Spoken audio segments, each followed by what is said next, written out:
Subscribe कीजिए English बाबा YouTube channel को और बेल आइकन को टैप करिए साइंस, इंग्लिश और सोशल साइंस की वीडियोस और नोटिफिकेशन सबसे पहले देखने के लिए। Hello everyone. तो आज हम आपके अपने इंग्लिश बाबा चैनल में पढ़ने वाले हैं सीबीएसई क्लास 10 ज्योग्राफी का एक चैप्टर है जिसका नाम है एग्रीकल्चर। और यहाँ मैंने दे दिया है अपना नंबर 8059041145। अगर आप मेरे साथ व्हाट्सएप पे कनेक्ट करना चाहते हैं तो आपका नाम और क्लास लिख के मुझे व्हाट्सएप कर सकते हैं, ठीक है। और इंस्टाग्राम पे आप मुझे फॉलो कर लीजिए englishbaba.eb। चलिए, तो यार एग्रीकल्चर का मतलब क्या होता है? एग्रीकल्चर का मतलब होता है खेती बाड़ी यानी कि कृषि, जैसा कि आपको इस फिगर में दिखाई दे रहा है, ठीक है। एग्रीकल्चर, एक और फोटो देख लीजिए, जो किसान आदमी जो काम करता है। अब एग्रीकल्चर है क्या?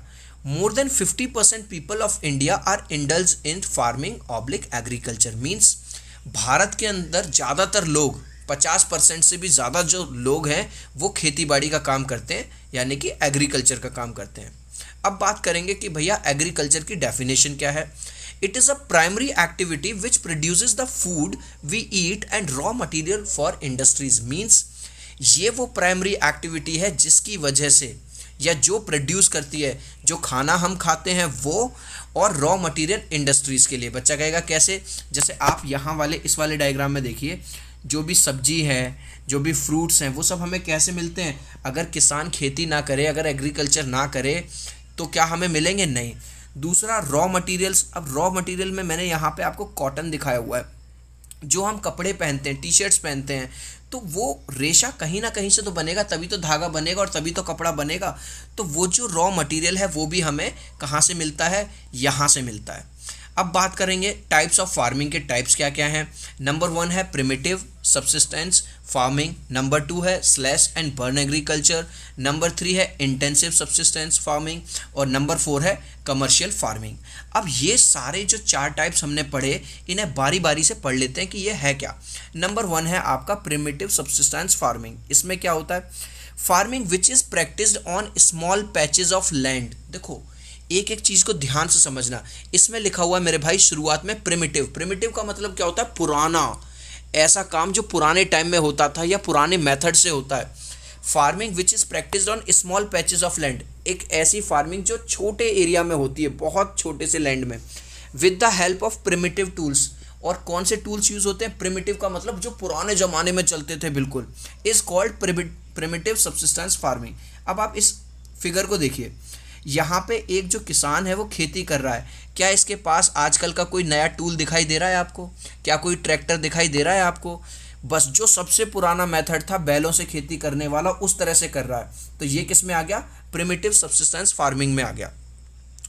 अब यहाँ देखो दूसरा फिगर दिख रहा है, तो ये क्या है? ये भी है प्रिमिटिव सब्सिस्टेंस फार्मिंग और स्मॉल पैच में होगा।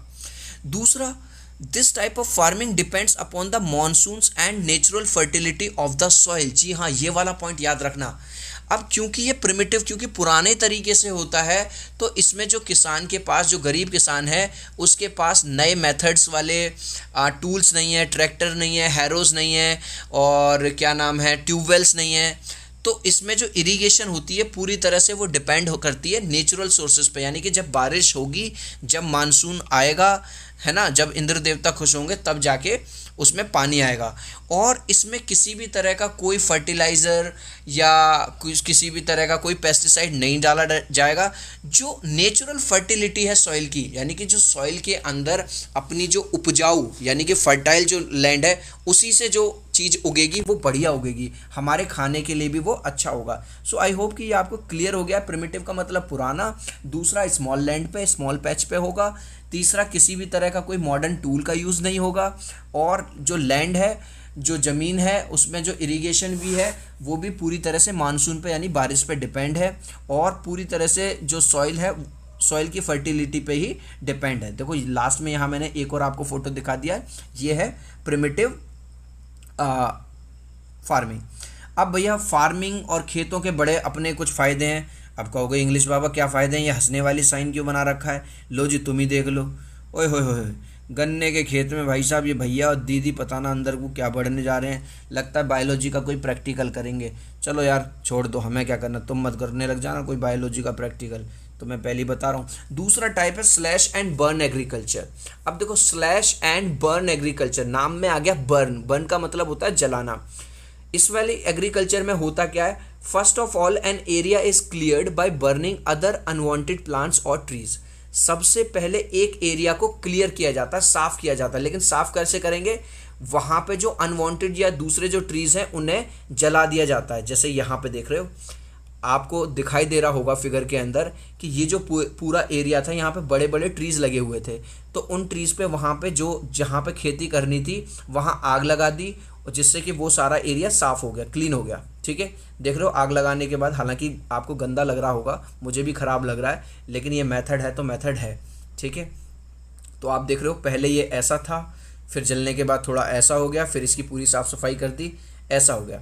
The ash after the burning process makes the land even more fertile. अब बच्चा कहेगा सर ये ASH क्या है, ऐश्वर्य राय तो नहीं है? नहीं भाई, ये ऐश्वर्य राय नहीं है, ये है राख।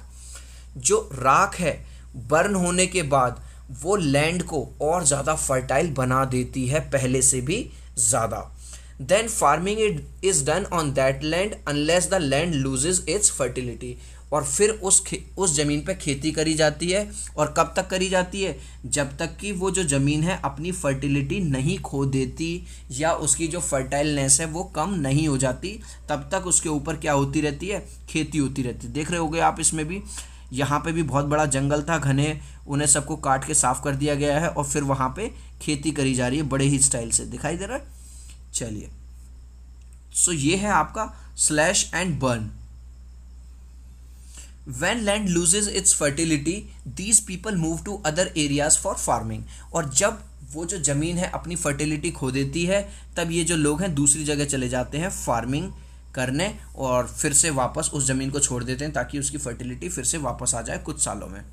अब एक बात याद रखना, स्लैश एंड बर्न फार्मिंग में ये जो है स्लैश एंड बर्निंग वाला जो टाइप है, ये पूरे वर्ल्ड में प्रैक्टिस होता है, यानी कि संसार भर में ये वाली फार्मिंग चलती है। It is called zooming in north east India. North east India में इस वाली को स्लैश एंड बर्न फार्मिंग को क्या बोलते हैं, जूमिंग बोलते हैं। It is known as dipa in Andaman and Nicobar island. Andaman Nicobar में आइलैंड में इसे दीपा के नाम से जाना जाता है। अब देखो एक क्वेश्चन है जो मैंने आपके लिए डाला है, ये पूछा गया था CBSE एग्जाम में 2011 में। Slash and burn agriculture is a dash. Shifting agriculture है, इंटेंसिव एग्रीकल्चर है, कमर्शियल एग्रीकल्चर है, या नन ऑफ दीज। ये है भैया शिफ्टिंग। ठीक है, इसका आंसर है शिफ्टिंग, क्योंकि सबसे पहले क्या किया जाता है, एक एरिया को मतलब चुना जाता है, चूज किया जाता है। ठीक है, शिफ्टिंग एग्रीकल्चर है। अब तीसरा जो टाइप है वो है इंटेंसिव सब्सिस्टेंस फार्मिंग। तो वो कहते नहीं है कि भाई इंटेंसिव वर्क करना पड़ेगा, हार्ड वर्क करना पड़ेगा। तो इंटेंसिव का मतलब है यहाँ पे एक ऐसी फार्मिंग जिसमें आदमी को बहुत हार्ड वर्क करना पड़े। अब वो है क्या, कैसे है, वो समझ लेते हैं। जनरली इंटेंसिव सब्सिस्टेंस फार्मिंग वहाँ होती है जहाँ पे हाई पॉपुलेशन है। अब ज़्यादा हाई पॉपुलेशन होगी तो मैंने यहाँ एरो से आपको दिखाया हुआ है, फिर ज़्यादा खाने की ज़रूरत पड़ेगी, और आपको पता है कि लैंड जो है वो लिमिटेड होगी, लिमिटेड ही है, तो वहाँ पे लेबर क्या करना पड़ेगा, ज़्यादा लेबर करना पड़ेगा। यहाँ पे यार मैंने सब्सक्राइब वाला वो डाल दिया मेरे भाई, बहुत मेहनत करता हूँ तुम्हारे लिए यार। चैनल को पहली बार आए हो ना तो सब्सक्राइब जरूर कर देना और बेल आइकन को टैप कर लेना। चलिए, तो मैं बात कर रहा था आपसे इंटेंसिव सब्सिस्टेंस फार्मिंग की, और अभी मैंने कहा था कि खाना ज़्यादा उगाना है, पॉपुलेशन ज़्यादा है तो डिमांड भी ज़्यादा है, लैंड कम है, और इंटेंसिव का मतलब है हार्ड वर्क, यानी लेबर बहुत है। तो आप देखो यहाँ पे इस फिगर में आपको दिखाई दे रहा होगा, जरासे से एरिया में 1 2 3 4 5 6 7 8 9 10 लोग तो मुझे यहीं पे ही दिखाई दे रहे हैं, आगे और पीछे भी हैं। ठीक है, तो देखो हार्ड वर्क बहुत चल रहा है यहाँ पे। इंटेंसिव सब्सिस्टेंस फार्मिंग में क्या होता है, done on land of high population. Generally वहाँ पे होगी जहाँ पे पॉपुलेशन ज़्यादा होती है। High doses of fertilisers are used. अब देखो आ गया ना डिफरेंस। हमने जो सबसे पहले वाला प्रिमिटिव वाला पढ़ा था उसमें क्या पढ़ा था कि पूरी तरह से डिपेंड है सॉइल की फर्टिलिटी पे, पूरी तरह से डिपेंड है मानसून पे। लेकिन यहाँ पे क्या है, जहाँ हाई पॉपुलेशन होगी वहाँ होगा फर्टिलाइजेशन का यूज़ बहुत ज़्यादा होगा। Irrigation methods are also use to obtain higher yield. और नई नई कोई टेक्निक, मतलब हो सकता है ट्यूबवेल के थ्रू या किसी चीज़ के थ्रू इरिगेशन यानी सिंचाई, यानी कि पानी दिया जाए जिससे कि ज़्यादा से ज़्यादा फसल पैदा हो। यहाँ पे आप देख सकते हो ये आदमी फर्टिलाइजर्स का यूज़ कर रहा है खेतों में। यहाँ पे आप देख सकते हो मैंने आपको दिखाया ये है इरिगेशन मेथड, ठीक है। लेकिन प्रिमिटिव में क्या हो रहा था, वो पूरी तरह से मानसून पर डिपेंड था। अब इसी से रिलेटेड एक क्वेश्चन आपके लिए लेके आया हूँ। Intensive subsistential farming is practised in high population, low population, deserts, thick forest. इसका आंसर आप मुझे बताओगे कमेंट सेक्शन में, ठीक है। मैं वेट करूँगा तुम्हारे आंसर का। आगे बढ़ता हूँ। अब है हमारा नेक्स्ट टाइप जो कि है भैया कमर्शियल फार्मिंग। नाम से ही पता चल रहा है कमर्शियल, कमर्शियल का मतलब पैसे से related. As the name suggest commercial its main purpose is to earn more and more money. जैसा कि नाम से ही पता चल रहा है कमर्शियल का मतलब होता है पैसा, तो भैया इसका जो मेन एम है इस फार्मिंग का ज़्यादा से ज़्यादा पैसा कमाना है। Done on large scale area for profit, और ये बहुत बड़े एरिया पे करी जाती है, किसके लिए, प्रॉफिट कमाने के लिए। यहाँ पे मैंने गांधी जी लगाए हुए हैं, मतलब पैसा लगाया हुआ है। कमर्शियल फार्मिंग में क्या होता है, latest technology is used in this type of farming, मतलब बिल्कुल लेटेस्ट, क्योंकि जो बड़े बड़े जमींदार हैं, बड़े बड़े लैंडलॉर्ड हैं, वो करवाते हैं इस काम को और नौकर रखते हैं। और modern inputs like HYV seeds, fertilisers, pesticides, ये सब यूज़ किए जाते हैं। अगर आपने पढ़ा होगा जब ग्रीन रिवॉल्यूशन आया था इंडिया में, तब HYV सीड्स इंट्रोड्यूस करे गए थे। ये जो सीड्स हैं जनरल सीड से अलग होते हैं और इनकी जो उत्पादन क्षमता होती है, प्रोडक्शन कैपेसिटी होती है, वो ज़्यादा होती है। फर्टिलाइजर्स इसमें यूज़ किए जाते हैं, पेस्टिसाइड्स यूज़ किए जाते हैं, मॉडर्न टेक्नोलॉजी यूज़ करी जाती है।